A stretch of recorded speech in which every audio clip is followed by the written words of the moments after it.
The three critical things that I want my kids to understand as they enter young adulthood when it comes to personal finance is live below your means, avoid debt like the plague because it will sink you, and use credit cards responsibly. So, for living below your means, the key here is to build a budget, build a list of every single mandatory payment that you have every month. I use Google Docs for this, nice spreadsheet, and then compare that to how much you're making every month. Look at how much you have to play with left over. Hopefully, there's something left over. Otherwise, you need to desperately reassess your monthly bills, reduce if you need to, get to where your monthly output is lower than your monthly input. Then you build in your play money. So, a great strategy that I used when I was younger, I would actually build a weekly allowance, quote unquote, that was used for anything that wasn't already built into my mandatory bills. So going to the movies, video games, you name it, travel, it was all would all come out of that weekly allowance that I would give myself.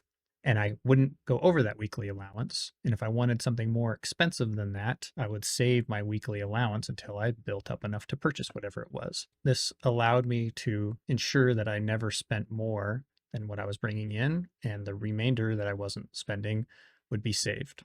If you do this, you'll build up a little bit of an excess and you'll have money in the bank left over to cover when unexpected happens, whether it's your car breaking down, etc. All right, the next key is debt. And the thing about, at least in America, when it comes to debt, is all the systems are designed for you to constantly be in debt. So every car dealership talks to you in terms of your monthly payment, not actually how much you're spending in the end on a vehicle. And every home loan wants you to be in that loan for decades, which is understandable with that much money. But the key about home loans is once you actually have a decent amount of your home paid off, the banks will actually start offering you loans against the value of your house that you've already paid off to get you in essentially a loan for at least the amount of your house again. So their goal is to always keep you paying interest as much as possible on as much as possible. Let's talk about credit cards. See, I have a love-hate relationship with credit cards because on one hand, they are the most dangerous way to get into absolutely crippling debt if you don't be very careful with them, as the interest rates on these things on average are above 20%, which is just insane to me. But also, they are, from my experience, the easiest and most effective way to build your credit. So I was once talking to a loan officer at my bank when he started trying to sell me on my bank's credit card.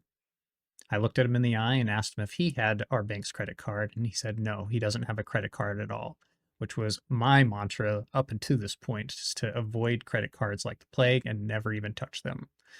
But he looked up and he said, but not for the reasons you would think. Like, okay, well, why don't you have a credit card then? And he said, pure laziness. He said the only reason why he didn't have a credit card was pure laziness.